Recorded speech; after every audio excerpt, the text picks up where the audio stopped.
kufanya muziki wa gospel kama biashara as a band. I hope tuna malengo ya kupata income kutoka katika kile ambacho sisi tunakifanya, si ndio? Lakini pia kubalance kati ya kufanya muziki kama biashara na kutoa huduma.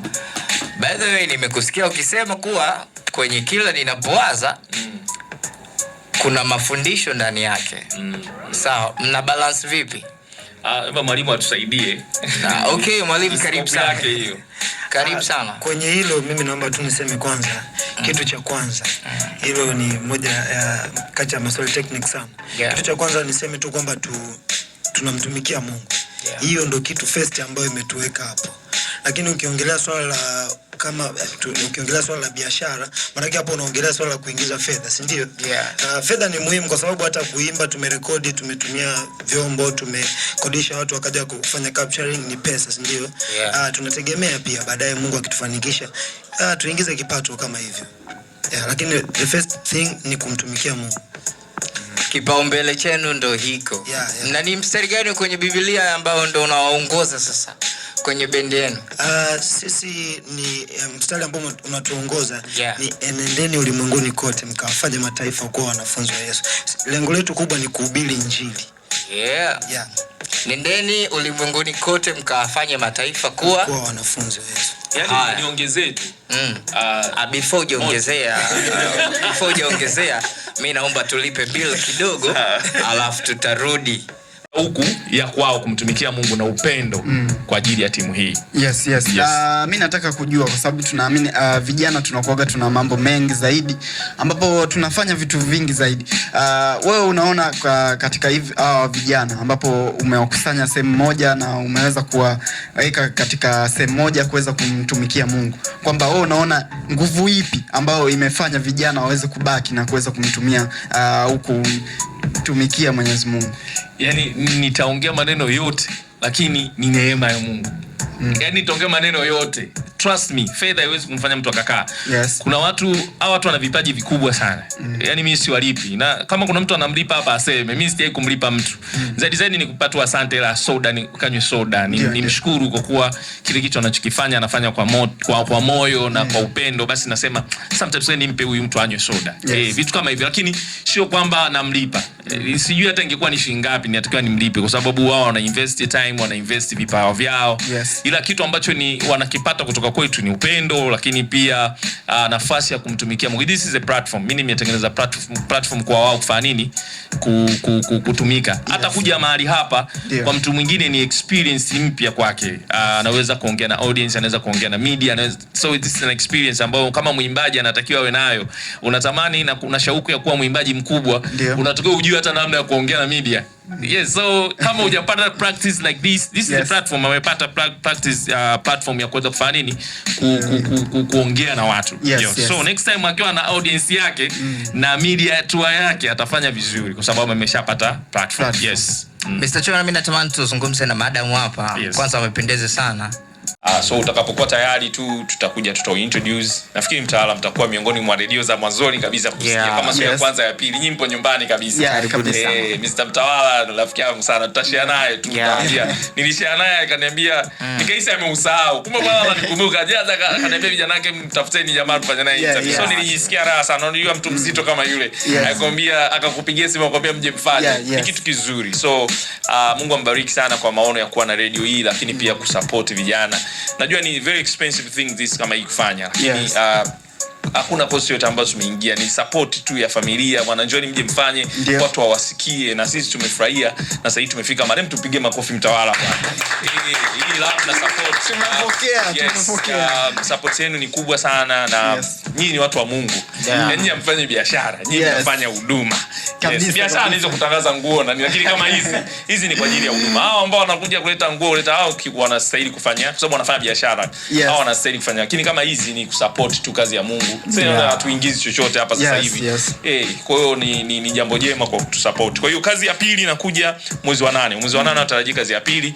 Kinachotuumiza sisi ni kuja na kazi bora kuliko hii. Yaani asikwambie naumiza mno kichwa. Inabidi ifike hapa. Itakuja mapema kabisa. Inabidi ifike hapa. Yaani mwanzoni mwa mwezi wa 8 Yes. Kama tunavyosema kwamba duniani kama mbinguni. Yes. Na sisi hapa tumepokea ujumbe huo na maua tuliyopata hapa tunayapeleka katika uongozi wa Mtaa Radio. Nadhani wameweza kusikia kwamba tumepokea maua haya, na moja kati ya kitu ambacho sisi tunatoa big up sana kwa watu kama nyie, ambapo mnafanya kitu kulingana na utumishi wa Mungu, kwamba mnatoa vitu kulingana na Mungu anataka nini, sio nyie mnataka nini. Umeona, ukiongelea nyie mnataka nini, mngekuwa mnatoza watu bwana kwenye matamasha yenu, mngekuwa mnataka hela, pesa, umeona, vitu kama hivyo. Kwa hiyo sisi tunawapa big up sana na tunatarajia makubwa zaidi ya haya kabisa.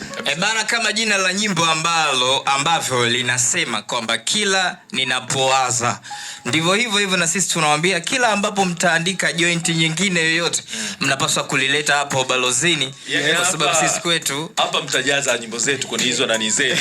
Waambia hizi mtakuja mtatuambia jamani, tunataka tuzifute nyimbo zetu, tupunguze zipi, zibaki zipi. Tutatuambia yes. The Heaven Quality Band sio kongwe sana, lakini pia sio mpya sana. Mmewezaji kwa kipindi hiki kifupi kupata hizi fursa ambazo huenda wengine huko tayari wana hizi bendi lakini hawajafika mahali ambapo mmefika? Niko kwenye peji yenu hapa naangalia mmetembea Kisi, mmeenda sehemu mbalimbali kwa muda huu mfupi, na kitu ambacho kimewapeleka natamani pia nijue ni msukumo upi umewafanya nyinyi kuwa kama ule moto wa kifuu watoto wa Kiswahili wenyewe wanasema. Nafikiri kwanza ni neema ya Mungu. Alafu sisi The Heaven Quality Band wengine wanaweza kaisi tumeanza kuitengeneza jana. Sisi tumeanza kuitengeneza kwa muda mrefu. Hii timu imetengenezwa, maono tumekuwa nayo karibu miaka 2 sasa. Nilikuwa na wenzangu Juliana, dada mmoja yuko katika timu yetu, na mwingine anaitwa Gaudensia. Hao watu walinisaidia kutengeneza scouting ya hii timu. Hii timu tumeiscout karibu 2 years. Kuna wengine nimewapata mwaka huu, wengine mwaka jana, wengine mwaka juzi. Unaona Pasco hapa, Pasco mwalimu wetu mkuu wa timu, nilimpata muda mrefu hadi akasahau. Niliongea naye muda mrefu na mpaka akahisi sisi hatuko serious, lakini tulikuwa kwenye plan na Mungu ameamua mwenyewe kutukutanisha. So namna ambavyo tumekutana, hatukutana ghafla.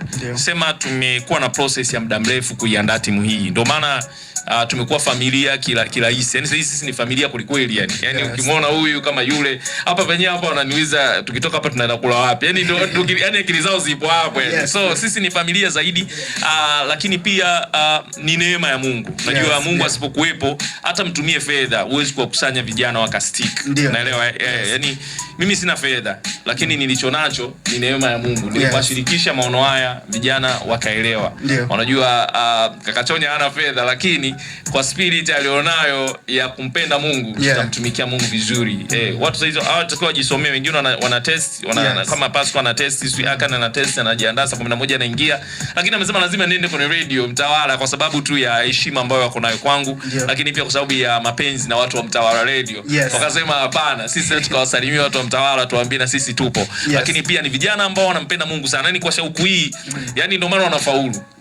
Siku moja Tesha aliniambia wana HQ Band wanafunzi wanafaulu vizuri sana. Lakini ni kwa sababu ya hii spirit. Hii spirit ikiendelea, na mimi nawaambiaga hii spirit waendelee nayo kwa sababu kumtumikia Mungu kuna faida, hakunaga hasara. Ukiangalia huyo mtu ambaye afanye vitu hivi, muulize anafanya vitu gani? Muda huo anafanya vitu vingine vya kipumbavu ambavyo havina utukufu mbele za Mungu, vinasababisha laana na vitu vingine. Lakini huyu ameamua kuwa hapa kumtangaza Mungu, lakini kuongea na watu ambao wanatamani. Wimbo wetu unahubiri. Tutakuja kuongelea baada hapo kama utaniuliza. Wimbo huu unahubiri. So mtu amekuja kuongelea wimbo wetu wa kila ninapowaza. Kwa kazi ya kwanza ni mwimbaji katika hiyo band. Naimba sauti ya pili. Na katika mambo ya designing kwenye upande wa sali na usika huko. Unaiona wapi HQ Band? Imekutoa wapi, imekupeleka wapi, imekupa nini mpaka sasa hivi? HQ Band kwanza naipenda. Imenitoa mbali. Huko mimi HQ imenifanya niwe mwimbaji. So naipenda, imenitoa huko. Na naiona wapi? Naiona mbali sana. Kwa sababu tulipoanzia sio tulipo sasa hivi. It means kwamba kuna development na improvement naziona. So zitaendelea, naamini itafika mbali. Asante sana. Mr. Chonya, Mike rudi tena kwako. Naiona The HQ kwenye matamasha ya Injili, lakini katika zile ni hivi wingi wa usiku ni usiku una wingi au na wingi ni usiku tu. Ni usiku. Kwenye ule usiku wa kusifu na kuabudu. Kwa Kiingereza na wing night. Okay, basi tuiweke hivyo. Kwenye ule zile usiku za kusifu na kuabudu naiona the HQ band inaenda kufanya vizuri, lakini inakuwa alikwa katika hayo matamasha. Yes. Sasa unafikiri ukiwa kama ndo leader wa the HQ band, unafikiri matamasha ya kusifu ama matamasha ya injili yana mchango gani wa kuweza kukuza vipaji vya hawa vijana ambao umewakusanya, ama matamasha ya kusifu na kuabudu yana mchango gani kwenye the Heaven Quality Band? Okay, kwanza ni washukuru wote ambao walipata nafasi ya kutualika na sisi tukafika. Niwaambie tu wametusaidia sana katika kuongezeka kwetu kufahamika, lakini pia kihuduma, sehemu ya kumtumikia Mungu. Tunatamani tupate majukwaa mengi sana kwenda kumtumikia Mungu. Sisi tupo tayari kutumika, tunatumika mjini, vijijini. Tukipata tu mwaliko, tukaona namna ya kufika na kunafikika, sisi tunafika. So faida za kutoka katika haya matamasha ya usiku, si mikutano, si washa zozote zile. Faida ya kwanza tunapata nafasi ya kumtumikia Mungu kwa watu wapya ambao hawatufahamu. So wanatufahamu na message yetu inawafikia kwa ukubwa zaidi. Lakini nyingine faida ni kwamba kama mwimbaji unapata exposure, unapata yani ndio hivyo yani, sababu nao wanakuwa kiuimbaji. So wanahitaji majukwaa kama haya aina tofauti ili waweze kupanda viwango vya kihuduma. Yes, so ukikaa tu sehemu moja tu kanisani kila siku madhabahu hapo na huduma hapo haikusaidii sana kukua, ila unapotoka unakutana na challenge mpya, unakutana na watu wanaimba kuliko wewe. Unakutana na watu wanacheza kuliko wewe. Yaani kuna watu, so unapotoka unapata kitu kipya. Kumbe inatakiwa ifanyike hivi. Kuwa timu hii the Heaven Quality Band, so unapomtaja Mr. Chonyo umetaja kiongozi mkubwa wa timu hii. Kwa neema ya Mungu ameniwezesha kuwa na vijana hawa. Vijana hawa wengi kwa asilimia zaidi ya 60-70 hivi wanatoka vyuo vikuu. Hao tuliwaona hapa wanasoma vyuo. Amna ambaye asomi chuo hapa. Na vyuo wanaotoka wote ni viwili tu. Kuna wengine hapa wanatoka Tumaini na wengine wanatoka UDSM. Lakini bendi yetu ina consist wanafunzi kutoka vyuo vingi. Kuna IFM, kuna DIT, kuna CBE, kuna NIT, yes, kuna TIA, yes, na vyuo vingine vingi ambao sasa hivi St. Joseph, vingine Aga Khan University kule mjini. Kwa vyuo ni vingi, lakini pia tuna watu wengine kutoka makanisani. Ila mostly ni wanavyuo. So Mungu ametupa neema ya kukusanya wanavyuo ambao wanampenda Mungu, lakini pia ambao wana shauku ya kumtumikia Mungu wangali wakiwa vijana. Yes, kwa sababu kupata vijana wa vyuo vikuu ambao wanamtumikia Yesu, hizo wangelikuwa wanafaa vitu vingine huko mitandaoni, TikTok na nini, lakini muda huu wao wameinvest katika Bwana. Yes. Na nikiangalia jina ni The Heaven Quality Band. Natamani nijue kwa nini The Heaven, na kitu gani kilipelekea mpaka kuwa The Heaven? Kwa nini isiwe kitu kingine? Kwa nini The Heaven? The Heaven kwa sababu sisi tulikuwa na majina kama matatu hivi. Kabla sijapata hili jina nilikuwa na majina matatu katika list, na hili jina lilikuwa la mwisho katika haya matatu. So katika kumuomba Mungu, unajua mambo ya Mungu haya na mnaweza mkapanga wewe ile dogo ndo kaliona dogo, kumbe kwa Mungu hilo ndo linapewa kipaumbele. So nilikuwa na majina kama matatu hivi manne, lakini ndo lilikuwa la mwisho katika list. Baadaye nikampatia designer, naye alivyo design nilivyokuja kudesigniwa logo nzuri ikaja The Heaven Quality Band, ndio imetest vizuri, tester ya logo, lakini pia style ilivyotengenezwa, yani zote zilikuwa nzuri, lakini hii ikawa nzuri, lakini pia hata jina lina test good. Akifupisha chetu sisi ni the HQ Band, you can see ni very simple, lakini pia lina test uzuri. Kwa nini ni The Heaven Quality Band? Kwa sisi tunatamani kumtumikia Mungu kwa viwango vya kimbinguni. Sauti zetu tumsifu Mungu kwa viwango vya kimbinguni. Mbinguni wanasifu vizuri sana. Kule Mungu anataka watu wamsifu kwa ustadi, na kule mbinguni malaika wanamsifu Mungu kwa ustadi. Wanainama, wanainuka wakisema mtakatifu, mtakatifu. Kule hakuna ustaa. Yani kule ndio viwango vya kimbinguni hivi. Sisi hatutafuti ustaa, hatutafuti umaarufu, hatutafuti, sisi kumuinua tu Mungu. Kwa hata sisi katika timu yetu of course kiduniani lazima hata mkiwa watu 20 lazima mmoja atakuwa star. Tunaona timu ya Portugal, umeangalia Argentina, wapo wachezaji 11 uwanjani lakini Messi anakuwa star, si Ronaldo anakuwa star, na ndio inavyokwenda. Lakini sisi hatupo after that. Of course lazima kuna wengine watakuwa wakishine kuliko wengine, lakini hatupo after that. So utakapokuwa tayari tu tutakuja introduce. Nafikiri mtaala mtakuwa miongoni mwa redio za mwanzoni kabisa kusikia kama siku ya kwanza ya pili, nyinyi mpo nyumbani kabisa. Mr. Mtawala rafiki yangu sana, tutashare naye tu. Nilishare naye akaniambia nikaisa ameusahau. Kumbe bwana ananikumbuka. Jaza akaniambia vijana wake mtafuteni jamaa tufanye naye interview. So nilijisikia raha sana. Unajua mtu mzito kama yule akakwambia, akakupigia simu akakwambia mje mfanye. Ni kitu kizuri. So Mungu ambariki sana kwa maono ya kuwa na radio hii, lakini pia kusupport vijana. Najua ni very expensive thing this kama hii kufanya, lakini hakuna post yote ambazo tumeingia, ni support tu ya familia. Bwana njoni mje mfanye, watu wawasikie, na sisi tumefurahia. Na sasa hivi tumefika marem, tupige makofi Mtawala bwana. Hii love na support tumepokea. Support yenu ni kubwa sana, na nyinyi ni watu wa Mungu. Nyinyi mfanye biashara, nyinyi mnafanya huduma. Biashara ni hizo kutangaza nguo na, lakini kama hizi ni kwa ajili ya huduma. Hao ambao wanakuja kuleta nguo, kuleta hao wanastahili kufanya kwa sababu wanafanya biashara. Hao wanastahili kufanya. Lakini kama hizi ni kusupport tu kazi ya Mungu. Sasa hatuingizi chochote hapa sasa hivi. Kwa hiyo ni jambo jema kwa kutusupport. Kwa hiyo kazi ya pili inakuja mwezi wa 8. Mwezi wa 8 natarajia kazi ya pili. Kinachotuumiza sisi ni kuja na kazi bora kuliko hii. Yaani asikwambie naumiza mno kichwa. Inabidi ifike hapa. Itakuja mapema kabisa. Inabidi ifike hapa. Yaani mwanzoni mwa mwezi wa 8.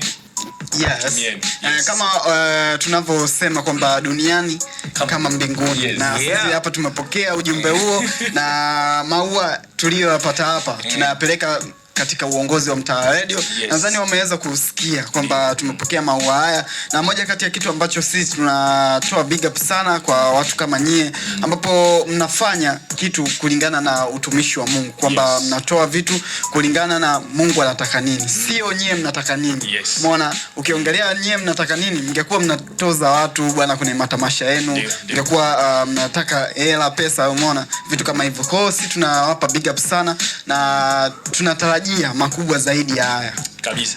Bana, kama jina la nyimbo ambavyo linasema kwamba kila ninapowaza, ndivyo hivyo na sisi tunawaambia kila ambapo mtaandika joint nyingine yoyote mnapaswa kulileta hapo balozini, kwa sababu sisi kwetu hapa mtajaza nyimbo zetu kwenye hizo nani zetu. Waambia hizi mtakuja mtaambia jamani tunataka tuzifute nyimbo zetu, tupunguze zipi zibaki zipi. Tutawaambia yes